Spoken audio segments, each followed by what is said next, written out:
Hello friends, Singapore salon அப்படிங்கிற படத்தோட trailer இப்போ ரிலீஸ் ஆயிருக்கு. இந்த ட்ரெய்லர் வச்சு படத்தோட கதை என்ன அப்படிங்கிறத நம்மளால ரொம்பவே ஈஸியாக கணிக்க முடியுது. படத்தில் வந்து பார்த்தீங்கன்னா ஆர்ஜே பாலாஜி சின்ன பையனாக இருக்கும்போதே தன்னோட ஊரில் ஷாஷா அப்படிங்கிற ஒருத்தர் வந்து சலூன் கடை வச்சிருக்காரு. அவரை பார்த்து தானும் ஒரு பார்பர் ஆகணும் அப்படின்னு சொல்லி ரொம்பவே ஆசைப்படுறாரு. ஆனால் அதுக்கு அவருடைய ஃபேமிலிலையும் சரி, அவரோட காதலிக்கிற பொண்ணு எல்லாருமே எதிர்ப்பு தெரிவிக்கிறாங்க. ஆனால் அந்த அத்தனை எதிர்ப்புகளையும் தாண்டி ஆர்ஜே பாலாஜி ஒரு சக்ஸஸ்ஃபுல் பார்பராக ஒரு மிகப்பெரிய சலூனை ஓப்பன் பண்ணுறாரு.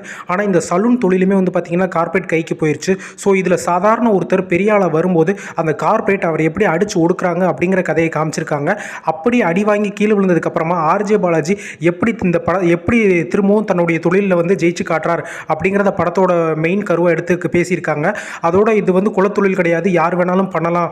அதே மாதிரி ஒரு தொழிலை கார்பரேட் கையில் எடுத்துருச்சு அப்படின்னா நீங்கள் தப்பு அப்படின்னு நினைக்கிற தொழிலெலாம் கார்பரேட் கைக்கு போகும்போது எவ்வளோ மிகப்பெரிய தொழிலாக மாறும் அப்படிங்கிறதையும் இந்த படத்தில் பேசியிருக்காங்க. இந்த படம் வந்து ஜனவரி 25 ரிலீஸ் ஆகுது. இந்த படம் ரிலீஸ்க்கு அப்புறம் இந்த படத்தோட ஃபுல் ரிவ்யூ பார்க்கலாம். Thank you guys.